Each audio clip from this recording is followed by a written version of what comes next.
Alors pour une fois, peut-être la seule fois de l'histoire de cette chaîne, on va pas parler de moto, mais d'un sujet un peu plus tabou pour les hommes, surtout. Mais d'abord, est-ce que vous connaissez Taiya 777 ?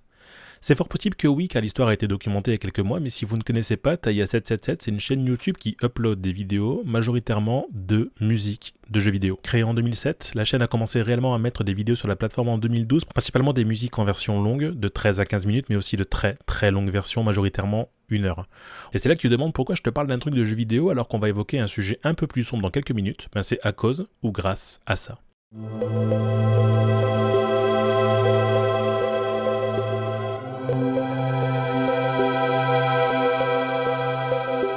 Alors ouais, tu te demandes ce que c'est, bah en fait c'est comme d'habitude une vidéo longue d'une musique de Donkey Kong Country 2, la Sticker Brush Symphony du compositeur David Wise. Et c'est tout. En fait non, pas tout à fait, parce qu'en 2019-2020 cette vidéo elle a explosé. En fait la Sticker Brush Symphony c'est une musique qui apaise, qui sort du jeu vidéo, qui rappelle des souvenirs, qui rend nostalgique. Et en avril 2012, quand Taiya777 upload cette vidéo, rien ne se passe réellement, et pour autant... En 2019-2020, quand la vidéo prend de l'ampleur et atteint un nombre démesuré de commentaires, on parle de plusieurs dizaines voire centaines de milliers de commentaires, forcément ça alerte, et la plupart des commentaires commencent par un seul mot, checkpoint. Checkpoint. Je viens de terminer le combat de boss avec ma propre ombre. Checkpoint. Je sais pas par où commencer. Il se passe tel checkpoint. J'ai tout sacrifié pour étudier l'informatique checkpoint. Je suis actuellement en train de changer de filtre au checkpoint. Comme beaucoup de gens ici, ma vie pue la merde. C'est pas aussi grave que du checkpoint.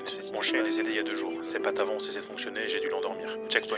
Au cours des 2 dernières années, mon meilleur ami s'est suicidé, mon père est mort d'un cancer et mon frère a été victime checkpoint. Après des années de lutte contre une horrible dépression, j'ai réussi à me ressaisir checkpoint. 1 an plus tard, les choses s'améliorent. Ne perdez pas espoir. Une pause, un point de passage, des moments de vie parfois drôles, souvent tristes, des personnes qui, à un moment dans leur propre histoire, ont voulu partager leur état d'âme, leur signe d'espoir, d'angoisse ou un besoin de réconfort, un peu comme lors d'une veillée, où chaque participant devait se poser, raconter sa vie, avant d'aller de nouveau affronter un monde devenu trop rapide, trop stressant, trop brut et difficile.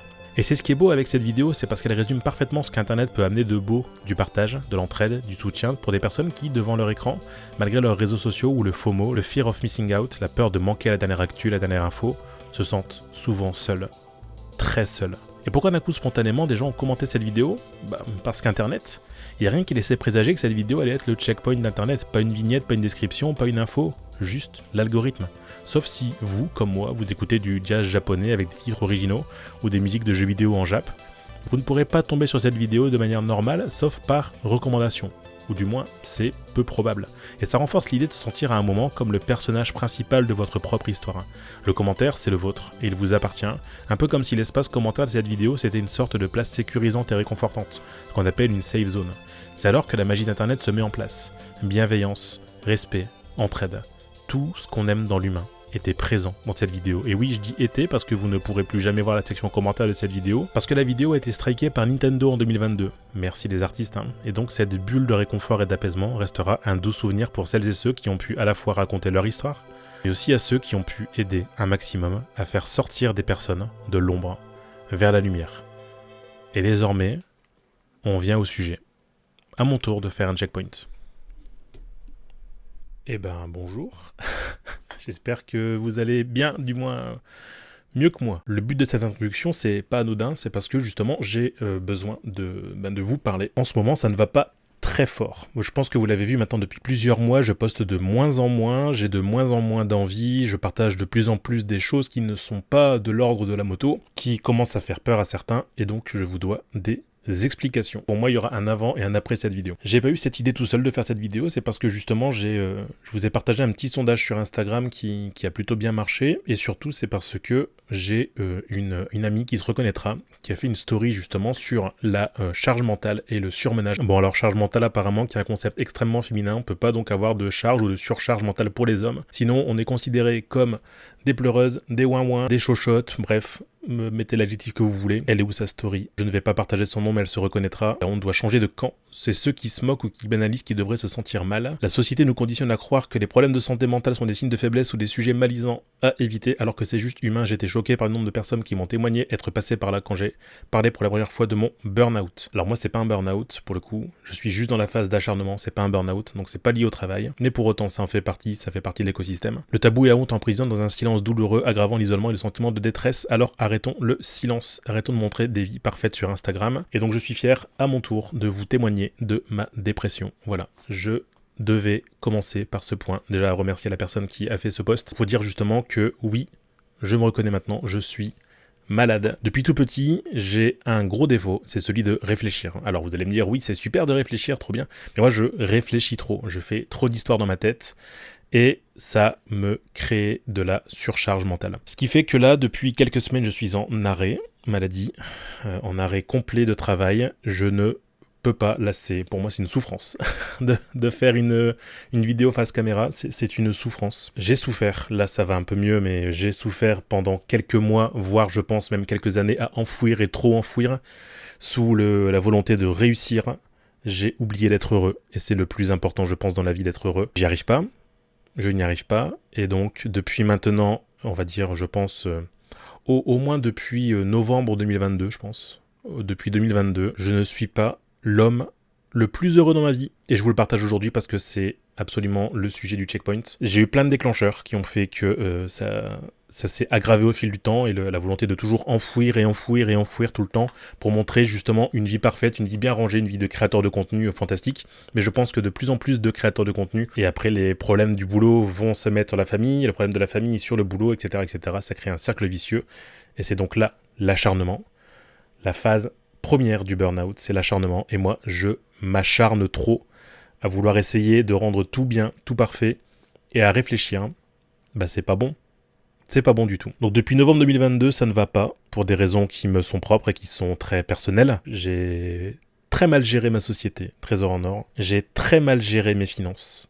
J'ai fait des choses qu'il ne fallait pas faire. Et j'ai dû donc reprendre un boulot qui ne convenait pas à mon plan de carrière initial. Bon, qui me convient aujourd'hui, ce travail, mais pour autant, ça ne convenait pas à mon plan de carrière initial.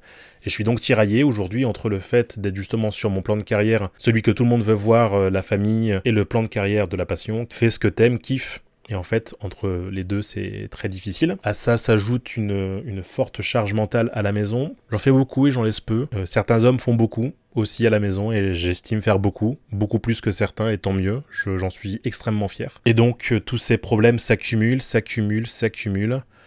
Et à un moment, ça pète.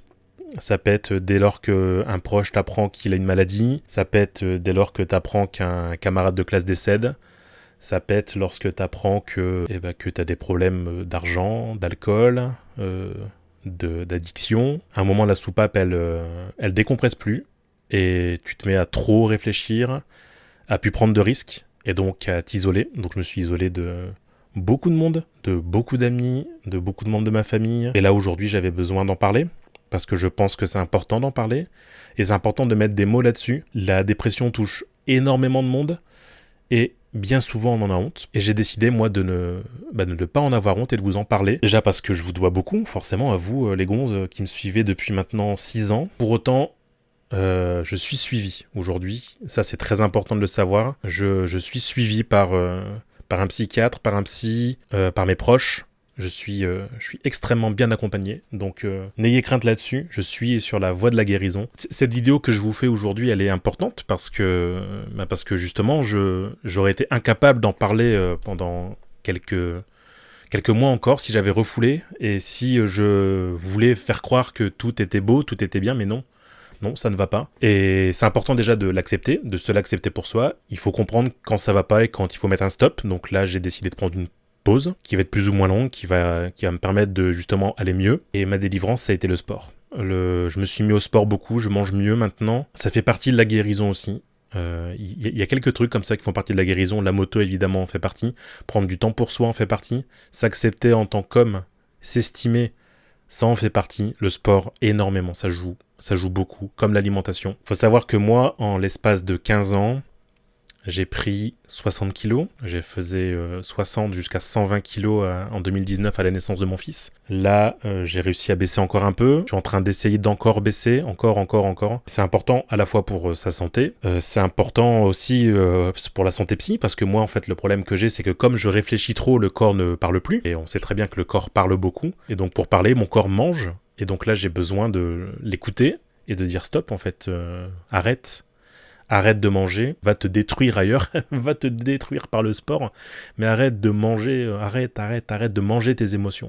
Et ça, c'est extrêmement important aussi. Je sais que beaucoup de personnes sont sujets au stress et au fait de manger ses émotions, et donc là, dans ce cas-là, il faut déjà le comprendre, l'accepter, ne pas être dans le déni, trouver des solutions, des choses qui vous font du bien, des passions, parce qu'on estime en général que quand on mange, c'est parce qu'on s'ennuie. Non, de manger ses émotions, c'est parce qu'on stresse beaucoup, c'est parce qu'on réfléchit trop, et il faut trouver des passions qui sont de véritables coupes-fins ou des choses qui sont des coupes-fins. Le sport en fait partie, la peinture, le dessin, marcher en fait partie. Et donc moi, j'ai pris là plusieurs semaines de repos pour me reposer, pour me relaxer, pour ne penser qu'à moi et faire ce que j'appelle des semaines de rien. Et je pense qu'il n'y a pas plus belle appellation que ça. Des semaines où tu ne fais rien, mais rien, littéralement rien. C'est très difficile pour quelqu'un qui réfléchit beaucoup et c'est très difficile de se livrer face à ça aussi parce que c'est, je pense, extrêmement intime. Mais pour autant, je sais qu'en partageant mon état aujourd'hui, je vais peut-être délivrer certaines personnes. Et c'est le but un petit peu de cette vidéo aussi. C'est si vous vous sentez mal, si vous avez honte de vous, si vous manquez d'estime, si vous avez un problème, écrivez un commentaire. Écrivez un checkpoint. Faites vous aussi le point sur votre vie à l'instant T. Si quelque chose se passe mal et que vous avez besoin d'aide, Internet peut être des fois très cruel, je le vis dans les commentaires. C'est pour ça d'ailleurs que j'ai arrêté de les lire et que j'ai quasiment arrêté d'y répondre parce que c'est très cruel. Il y avait une phrase que j'ai adorée de Lena Situation qui disait que plus t'es connu, plus t'as d'abonnés, plus t'as de communauté autour de toi et plus tu te sens seul. Et c'est vrai. C'est vrai, plus tu t'isoles. Mais pour autant, je pense que c'est important aussi de faire de la bienveillance dans cette communauté. Au-delà de la communauté moto, on parle vraiment de la communauté en général. Je pense que l'entraide, le partage et la cohésion, c'est extrêmement important. Et ça permet à beaucoup de monde d'aller mieux. Des mots qui soignent des mots, en fait. Mots, M-O-T-S, qui soignent des mots, M-A-U-X. Ça fait beaucoup de bien. Et tout simplement, pourquoi est-ce que je suis tombé, moi, dans cet état-là, aujourd'hui, à l'instant où je vous parle, c'est parce que j'ai pas d'amour propre pour moi, parce que j'ai privilégié la réussite au bonheur, tout simplement. On nous apprend depuis tout petit à être le meilleur, que ce soit à l'école, que ce soit au travail, beaucoup au travail aussi, mais à l'école principalement, les meilleures notes, le meilleur élève, au boulot le meilleur employé, la meilleure équipe. On vous conditionne depuis tout petit à être le meilleur, mais jamais à être heureux. Et je pense qu'à un moment, il y a des points de bascule qui doivent se faire, et aujourd'hui, il faut rétablir ça, il faut rétablir l'ordre. Avant, je pense qu'il faut penser à soi, avant de penser à l'entre-soi. Si vous avez des idées noires, si vous avez des comportements qui alertent, si vous ressentez de l'isolement, si vous ressentez de l'anxiété, des angoisses, tout comme je le vis au quotidien, écrivez, je vous répondrai. Si je le fais pas, d'autres le feront pour moi. Il faut s'entraider, il faut ne pas avoir honte, surtout en tant qu'homme, ne pas avoir honte de souffrir. Aujourd'hui, dans une vie si lisse et si rapide, où l'information circule beaucoup, où on te montre que le beau sur Instagram, sur Internet, les plus beaux voyages, les plus belles photos, les plus belles gonzesses, les plus beaux corps musclés, ben non, on est comme on est en fait, tout simplement. Et tant qu'on s'aime, tant qu'on s'estime, tant qu'on a confiance en soi, ben on est heureux. Et je pense qu'en étant heureux, on devient meilleur justement. Mais on peut pas être le meilleur et être heureux. C'est impossible. C'est d'abord l'inverse. Donc voilà, c'était un petit peu l'état de ma santé actuelle.